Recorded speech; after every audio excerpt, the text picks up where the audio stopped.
In the last class, we completed the textbook of Tattvabodha, in which all the important technical terms of Vedanta Shastra have been beautifully presented. We saw all those topics in these classes. And today, I would like to wind up the Tattvabodha study by giving you a bird's eye view of all the important topics that we have seen. Just a consolidating summary. Just a summary of the summary. The Tattvabodha text can be broadly classified into 5 portions. First, I will enumerate those 5 portions, and then I will sum up the essence of those portions. The first portion is that which deals with the qualifications required for self-enquiry or Vedantic study. Qualifications is the first portion. In Sanskrit, it is called adhikaritvam. Adhikaritvam means eligibility, yogyata. So thus, qualification or eligibility is part 1. The second part is the analysis of the individual. In Sanskrit, individual is called vyashtihi, microcosm. So the analysis of the micro-analysis, not micro-analysis, analysis of the micro. So individual is the second portion. The third portion is the analysis of the total. In Sanskrit, the total is called samashtihi. So samashti vicharaha, after vyashti vichara, samashti vichara. Vyashti, correct edungo, vyashtihi. So the analysis of the macrocosm. This is the third portion. Then the fourth portion is the essential oneness of the individual and the total. The essential oneness of the individual and the total. Vyashti, samashti, swarupa, aikyam. Swarupa means the essential. So, swarupa aikyam means the essential identity of the micro and macro. This is the fourth topic. Then the fifth and final topic is the knowledge of this essential identity and the benefit of this knowledge. Aikya Jnanam and Aikya Jnana Phalam. To be elaborate, Vyashti, Samashti, Swarupa, Aikya Jnanam. the knowledge of this essential oneness as well as the benefit of this knowledge. In simple language, jnanam phalancha, jnana phale. This is the fifth portion. This is Tattvabodha. So now we will see the main points that we had discussed before.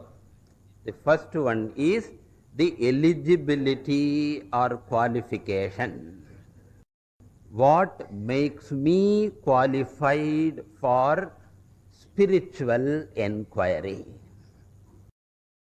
There we saw fourfold qualifications or sadhana chatushtayam was mentioned, which are discrimination, dispassion, desire and discipline. Discrimination, dispassion, desire and discipline. 4 D's. Easy to remember. D. Discrimination is between the real goal of life and all the other fake goals of life. So there are so many fake goals, imitation goals, apparent goals, seeming goals are there. We should not be enamored by these fake goals called prayers. We should be able to identify the real goal. This capacity to differentiate the real goal of life from the fake goals of life is called discrimination.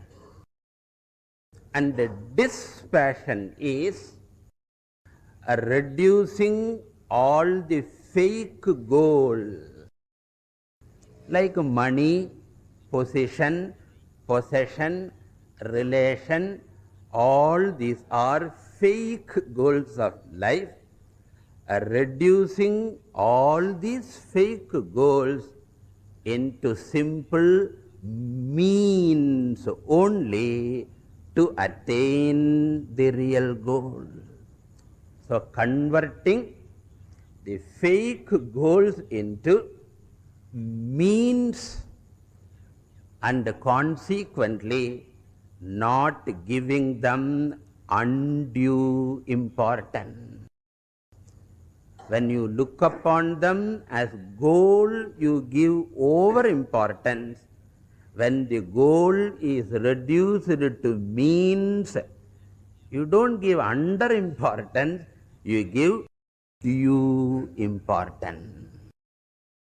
And this removal of the undue importance from fake goals is dispassion.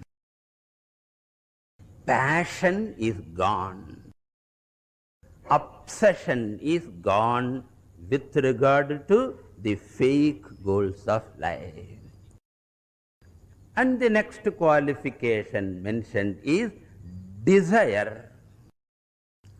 And desire is a burning urge for the accomplishment of the real goal, nourishment of the desire for the real goal of life, and even reorienting our life, our associations, our activities.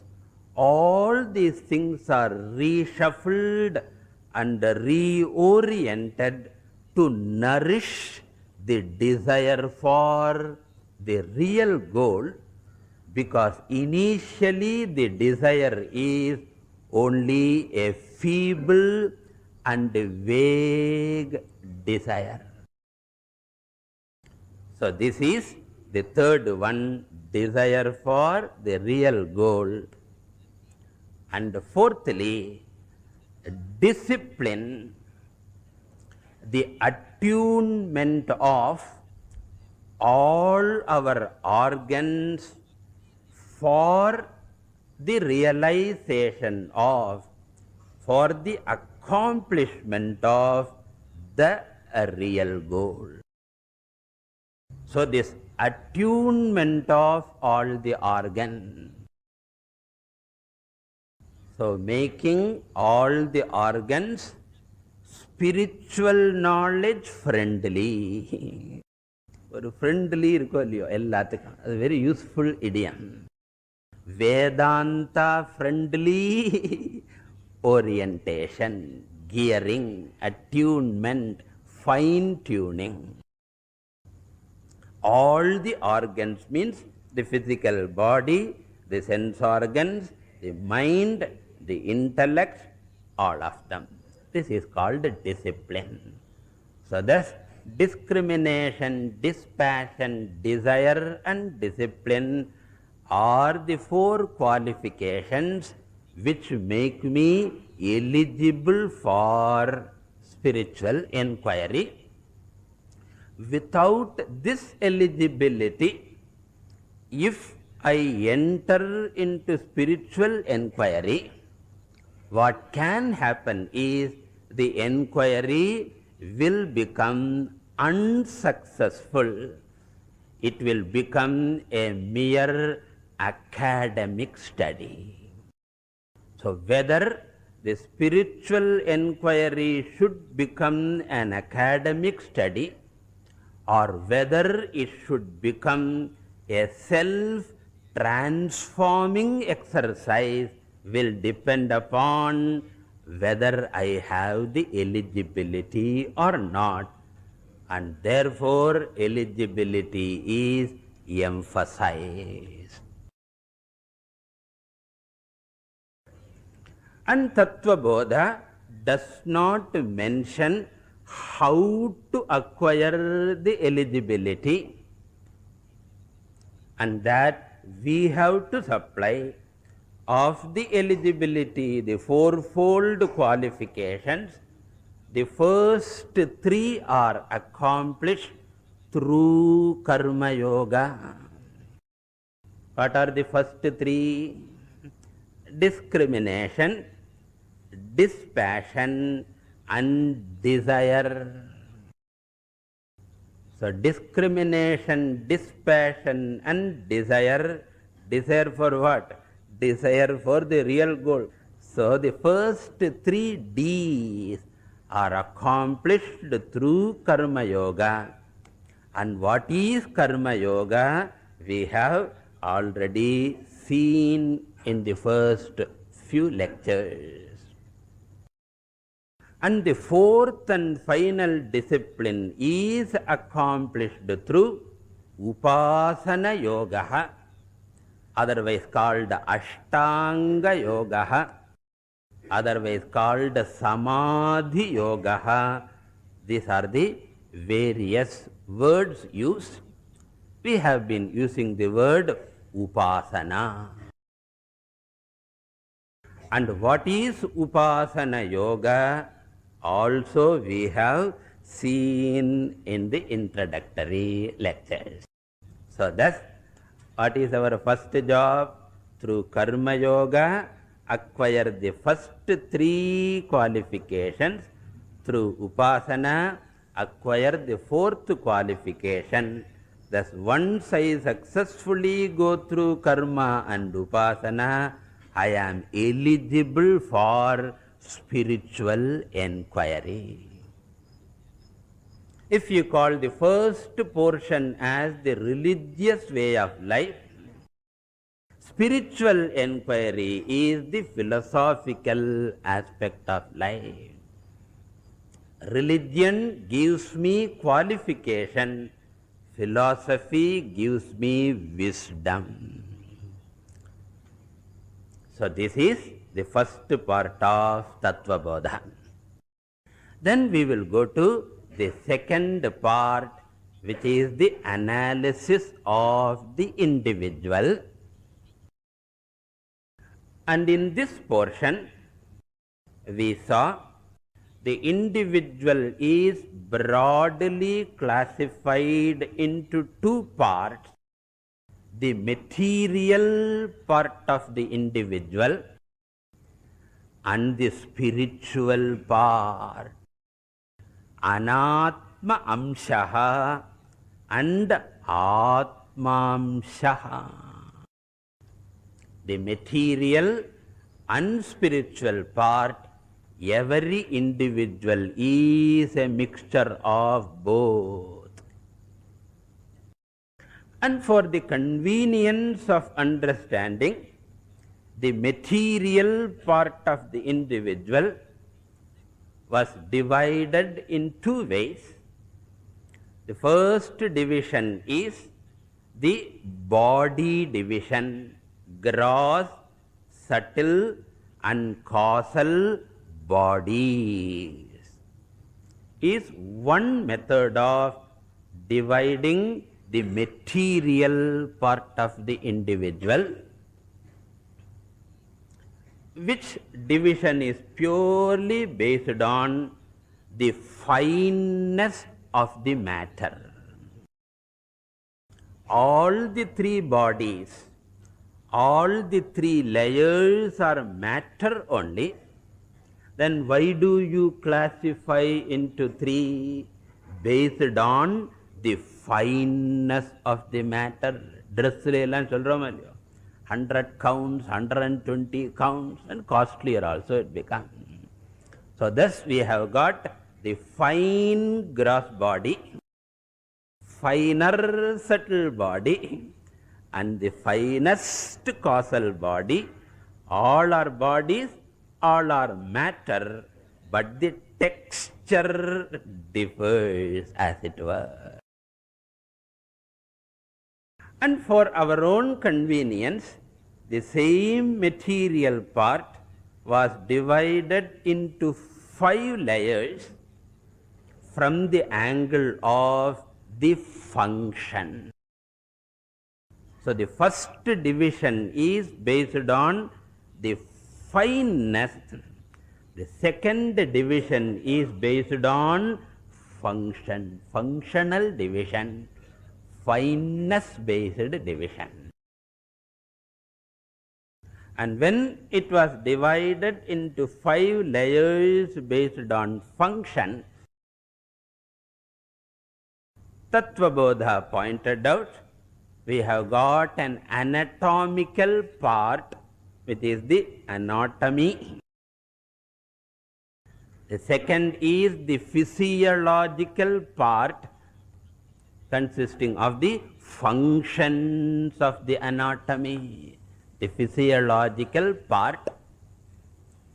Then the next is the psychological part, the emotional or psychological.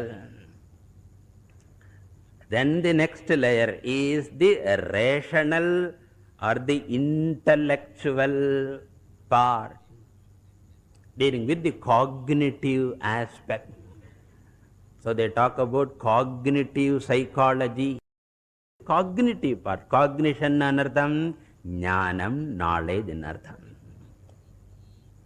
So the cognitive part or the rational or intellectual aspect.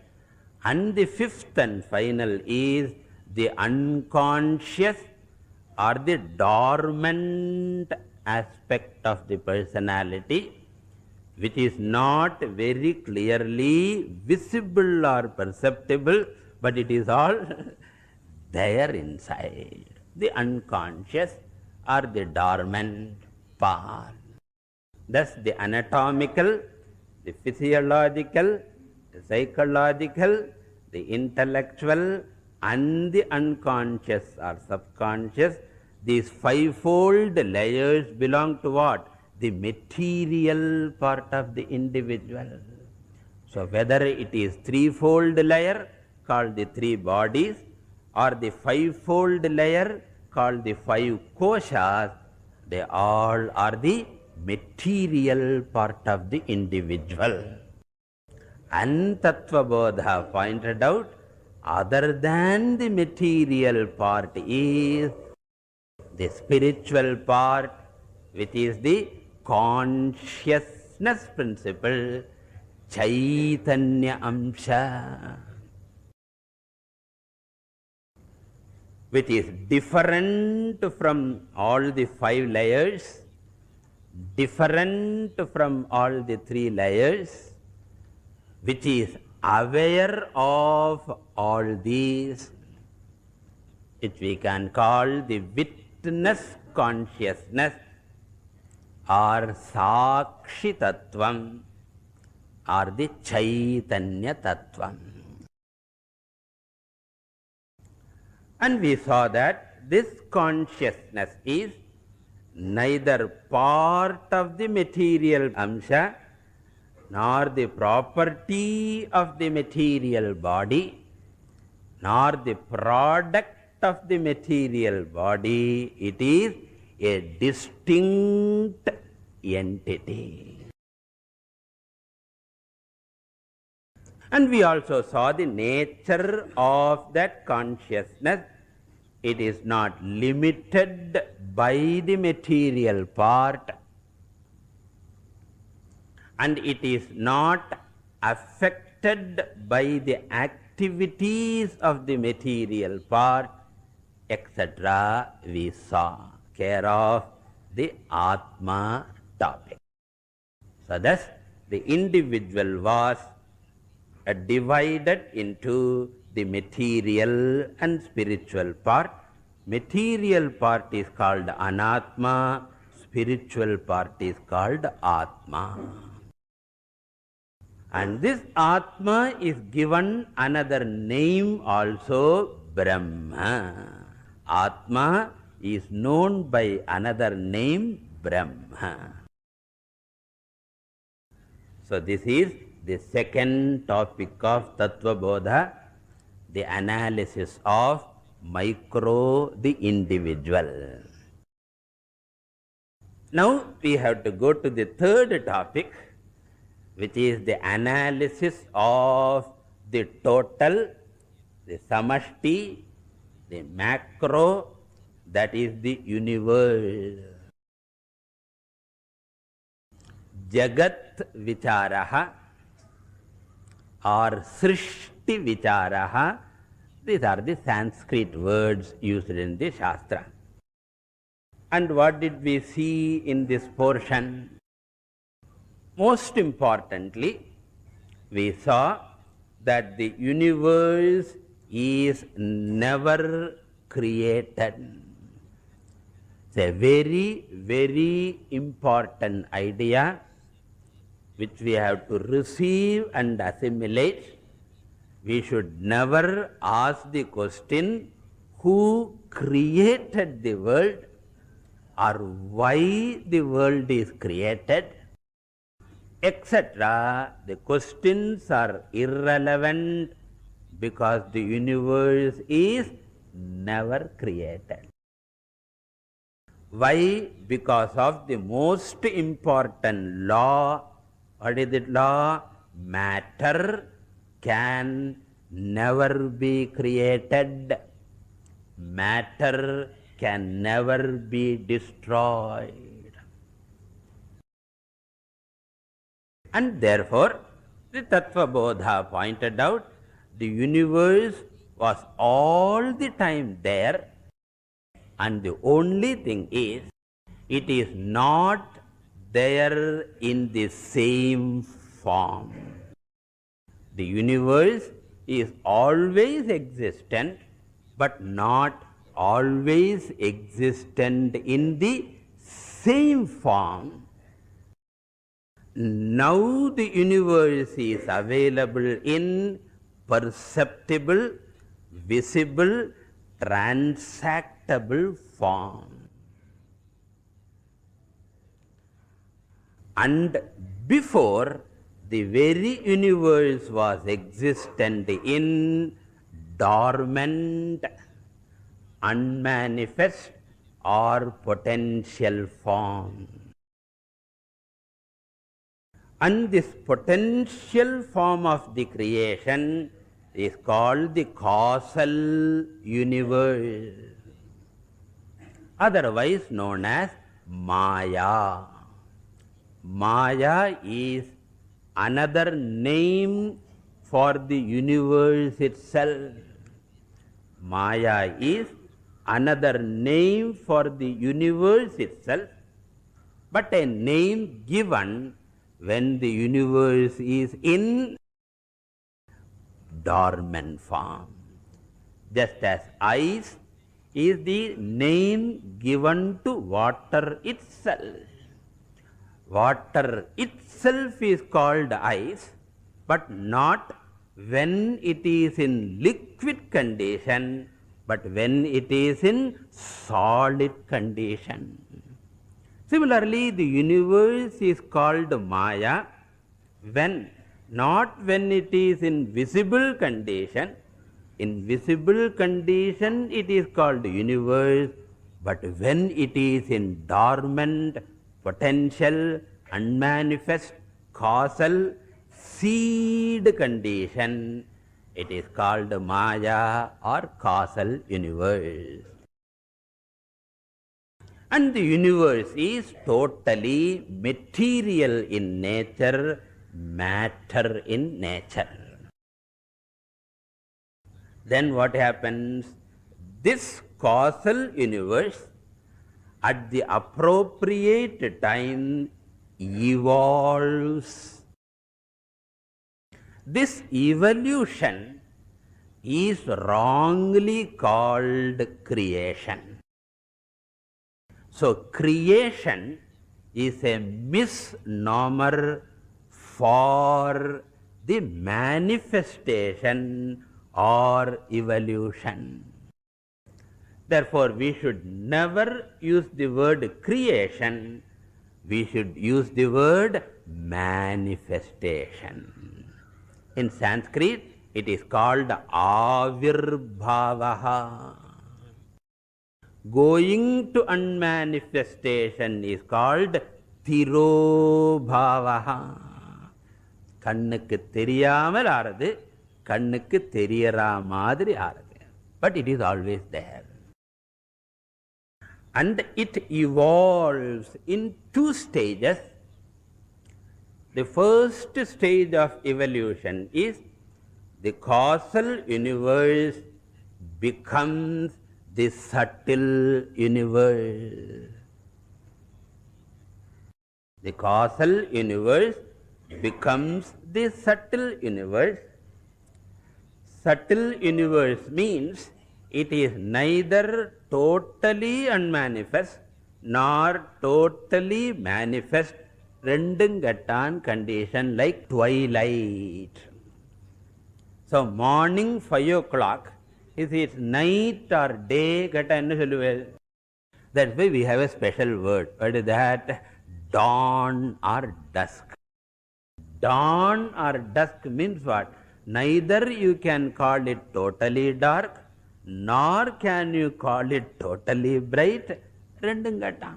In everywhere Rendungattan is there.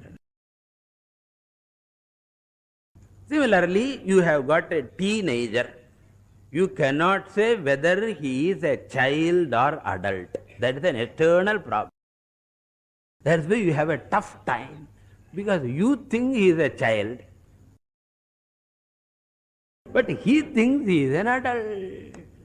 Therefore, you feel you have to still advise, but he feels that he is free. Enna vidungongrava. So please leave us alone. We are grown up now. So therefore, eternal tug of war. Why? Childa, adulta. That's why we have an in-between word, adolescent. Nartham, rendungattan, nartham. And all rendungattans are problems. Rendungattan means neither here nor there. Nebulous, vague, grey area, nartham. So thus causal universe becomes subtle universe, and later is created or manifested the grossest universe, the most visible, handleable, transactable, analyzable. universe. In fact, scientists are only scratching the gross universe. They have never understood what is subtle universe. Ask a scientist what is mind. Even now, scientists has not been able to understand. And that is why psychology, they do not know whether it should be classified into science or speculation. Because it doesn't come under scientific study. At the same time, mind plays the most important role in our life. In fact, all our problems are where? Mind. Therefore, when we are not able to understand the subtle mind, where is the question of understanding the subtle universe? And where is the question of studying the causal? And where is the question of understanding the Atma which is beyond the causal? Science is rudimentary. That's what Newton or somebody said. I am only playing with some pebbles on the shore, while the vast truth is the ocean in front. Therefore, science is only playing with the pebbles on the shore, which has no connection with reality. Reality is where now? The vast ocean. Anyway, let us come to the topic. So the causal universe becomes the subtle universe, becomes the gross universe. And this is called creation, but we should understand it as manifestation. And according to our Shastra, this is an eternal process, causal, evolving into subtle and gross, and dances about for some time, and again gets reduced into the causal form. Exactly like we going to sleep daily and again waking up. So deep sleep state, then semi-waking up. What is semi-waking up? Dream. Partial waking, and then fully waking. And night ana partial sleeping and full sleep. Just as we daily do this at the cosmic level also, expansion and contraction takes place. This is the study of macro srishti vicharaha. Then the fourth topic, qualification, micro, macro, then aikyam of micro and macro, which I said is the central theme, the most important theme. So now we have got three factors to study. We have got the micro individual consisting of three layers. What are the three layers? Causal body, subtle body, gross body. Three layers. We have got the macro universe also consisting of three: causal universe, subtle universe, and gross universe. Thus we have got micro and macro. And we have got a third entity which we will forget often. And what is the third entity? The consciousness principle, which is different from both micro and macro, because micro is also matter, macro is also matter. Both are material in nature. Both are material in nature. So, vyashti macro, samashti macro, vyatirikta consciousness asti. And we find an interesting thing. What is that? Micro matter and macro matter both being matter, both are insentient in nature, but even though they are insentient, both of them are capable of functioning as a medium for consciousness. Even though both of them are material in nature, they are capable of functioning as a medium. In the Shastra, it is called Upadhi. Just as the bulb and the filament does not have light of its own, but it has a peculiar capacity. What is that? It can function as a medium for the electricity. And when it functions as a medium for electricity, the bulb becomes bright bulb. In the same way, micro and macro are able to serve as bulbs, as it were, for consciousness. Micro or macro? Remember, in consciousness there is no micro or macro, no crow. So, in consciousness, Vyashti, Samashti, Bheda is not there. Electricity is one, whether the bulb is 5 watt or 5000 watt. Bedroom light or searchlight. And when the consciousness functions through these two media, manifests through these two media, in keeping with the nature of the media, the consciousness gets a distortion, which we called a reflected consciousness. OC becomes RC at the micro level, and RC enanartham, reflected consciousness at the macro level. So, micro RC and macro RC. And naturally the reflection will have distortion, and in both media distortion takes place. In the micro medium, since the medium is inferior, it gets distorted and it gets endowed with inferior quality. Nikrishta gunaha. Original consciousness has got which guna? It has no guna. Nirguna is OC.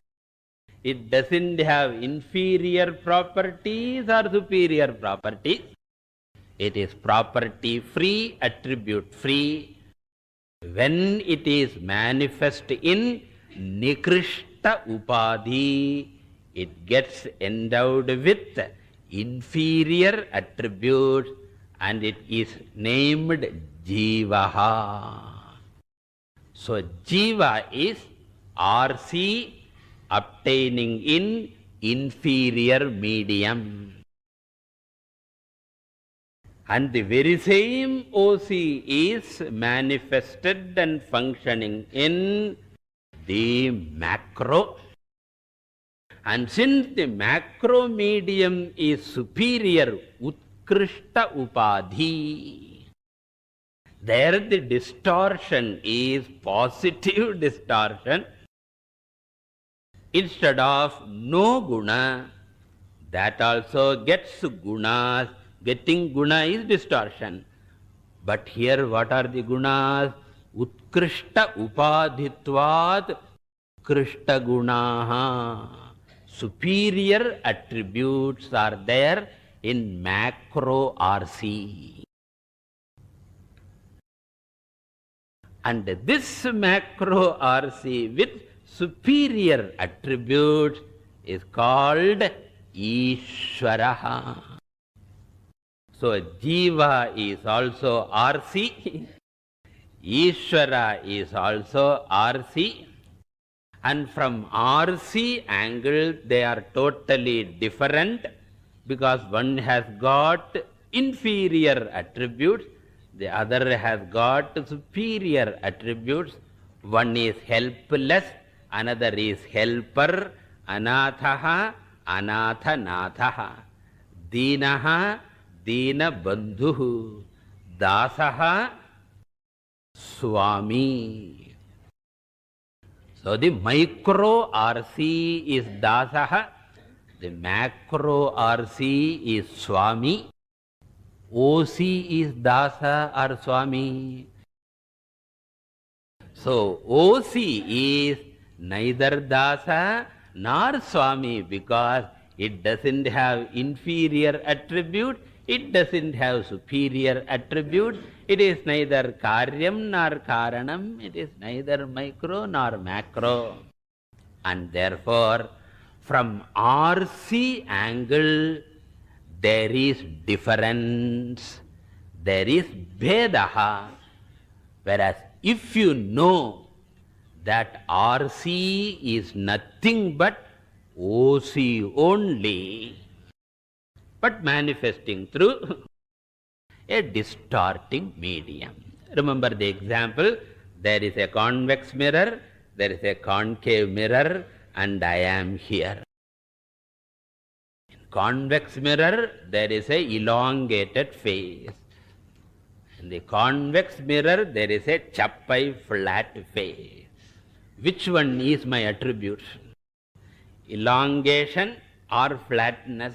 Neither of them is my attribute. Neither elongation is one form of distortion, flatness is another form of distortion. I am free from both. This capacity to intellectually separate the medium. You cannot physically separate consciousness from the medium. Why you cannot physically separate? Consciousness lende oru mediathayum physically separate panna mudiyadu. Yen? Just as no physical thing can be separated from space, space being all pervading. Similarly, you can never separate micromedium or macromedium from consciousness. Therefore, the separation has to be done in terms of understanding or wisdom. And you separate the micro and macro medium, forget the distortions as incidental, and own up the distortion-free OC. Aham Brahma Atma Asmi, Aham na Jivaha, Aham na Ishvaraha, Aham Jiva Ishvara Vyatirikta Brahmatma OC Asmi. This is called Vyashti Samashti Swarupa Aikyam. Jivatma Paramatma Aikyam. This portion is called Mahavakyam portion of the Shastram. In any portion, this is discussed. This essential oneness is discussed. That portion is called Mahavakyam portion. This is the fourth topic of Tattvabodha. And then comes the fifth and final topic. What is that? Aikya Jnanam and Aikya Jnana Phalam. It is not enough that the scriptures say that. If scriptures say that, scriptures will be liberated. So I have to receive this wisdom. And it should become my wisdom. It should become a fact for me. And the pursuit of this wisdom is called Jnana pursuit, and it is called Jnana Yoga. Jnana Yoga means the pursuit of this wisdom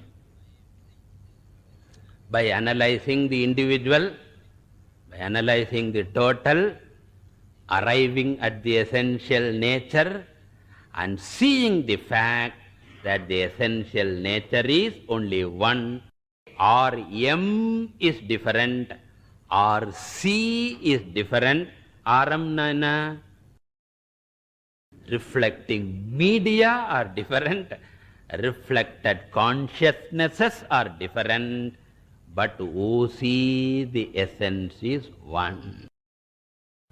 Seeing this as a fact. And this Jnana Yoga consists of threefold exercise, which we studied while discussing Jnana Yoga.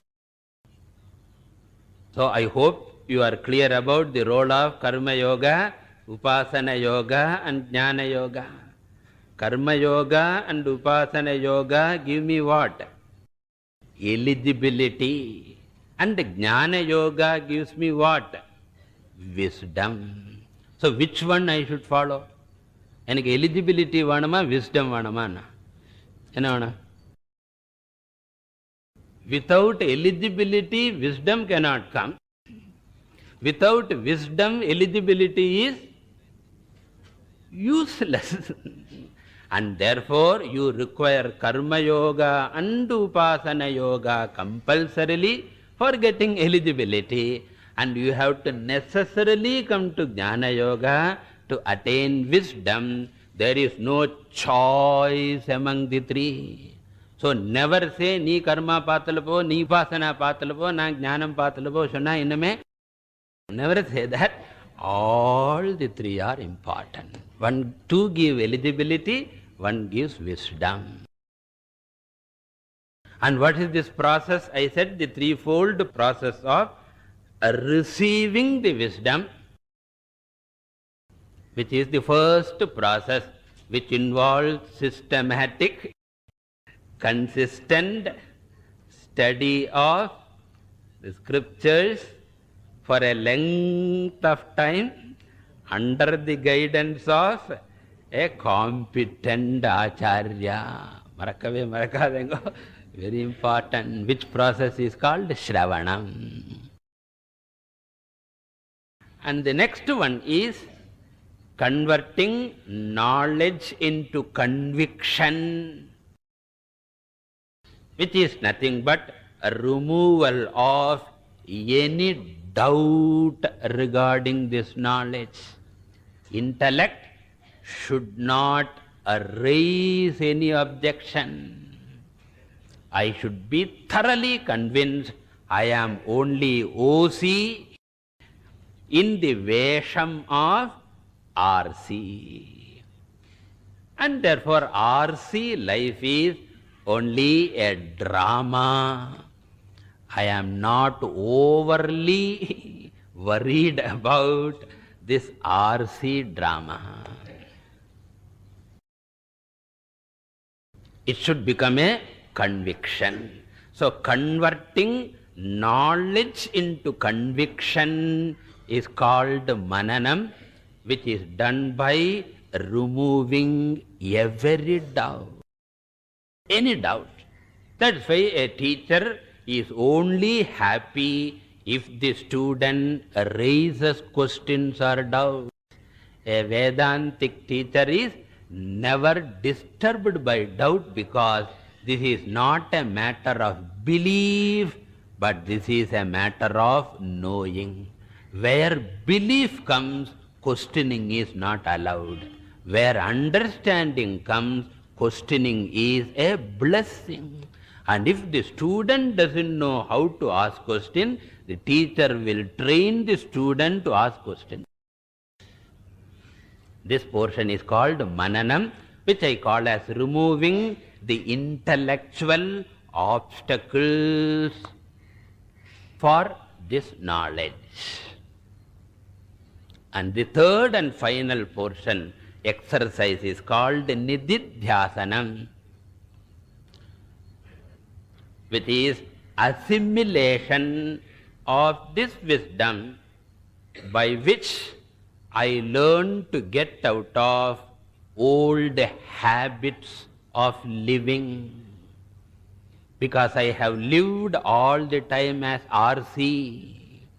So there is an RC way of life, there is an OC way of life. RC way of life is called samsaric way of life. All the time afraid, all the time insecure, all the time anxious, all the time depressed, all the time worried. This is RC's biography. And by living such a life, it has become my second nature, and I have been conditioned to live that way. Nididhyasanam is deconditioning process.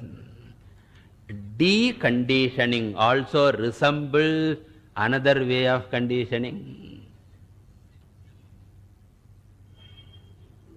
So if you have turned a rope, twisted a rope to right hand side 100 times, the telephone wire twist aidam. If you want to make it normal, what should you do? If 100 times it is twisted to right side, 100 times you have to twist to left side to make it not turn twisted to the left, to make it normal. Therefore, since RC orientation is so strong, I have to live an alert and deliberate life of deconditioning or reorienting, which is called Nididhyasanam. It is in the form of repeated hearing. It is in the form of reading. Reading what? Reading the Shastra, I mean. So hearing, reading, writing, discussing, teaching, all these are different forms of Nididhyasanam. All these are different forms of Nididhyasanam. By any method we can assimilate, and the wisdom becomes mine. And Jnanam is called Jnana Nishtha. So convert knowledge into conviction and convert conviction into Nishtha. I will translate Nishtha as total transformation. As I said, I think transformation can be translated as transcending form. So now I am formed I or deformed I. Anyway, deformation is also another form only. Therefore, formed I am, transcending the form. When I own up, I am OC. What is the form of OC? OC ku enna form irukku? It is formless. Therefore, converting the formed I into formless I is transcending the form. I will call it transformation. And this transformation is called Jivan Muktihi. So thus, one gets knowledge through Shravanam, Mananam and Nididhyasanam. Then what is the Jnana Phalam? Jnanam and Phalam sonne. Jnana Phalam is what? This total transformation. Not physical, psychological transformation. Where life, which was a burden before, become sport later. Problems will be converted into challenges. There is no change in the world and people. There is change in my very way of looking. My goggles are changed. Previously I had one color, that is the black and dark color. Everything was dark. Now I have got bright color. So everything is bright. Nandati, nandati, nandatyeva. And this transformed life is called Jivan Muktihi. And as a result of this jnanam, a person gets over all the punya papa karmas also. Sanchita karma, agami karma, prarabdha karma. Sanchita karma is burnt. Agami karma is avoided. Prarabdha karma is exhausted without adverse reaction, adverse response. And once the three karmas are gone, the body falls and a person is never reborn again. Another body is not required because no more karma to be exhausted. And the absence of rebirth is called Videha Muktihi, Punarjanma Abhavaha. So thus, Jivan Mukti and Videha Mukti are the twofold result of Jnanam. And this result a person will attain wherever he dies, whenever he dies. So with this, the Tattvabodha text is over. And you should be familiar with all these topics, whatever scriptural text you study, because all the scriptures, even Puranas, heavily use these terminologies. Therefore, read this as often as possible and be familiar with these definitions. So with this, I conclude my Tattvabodha study. Purnamadah Purnamidam Purnat Purnamudachyate Purnasya Purnamadaya Purnameva Vashishyate. Om Shanti Shanti Shanti.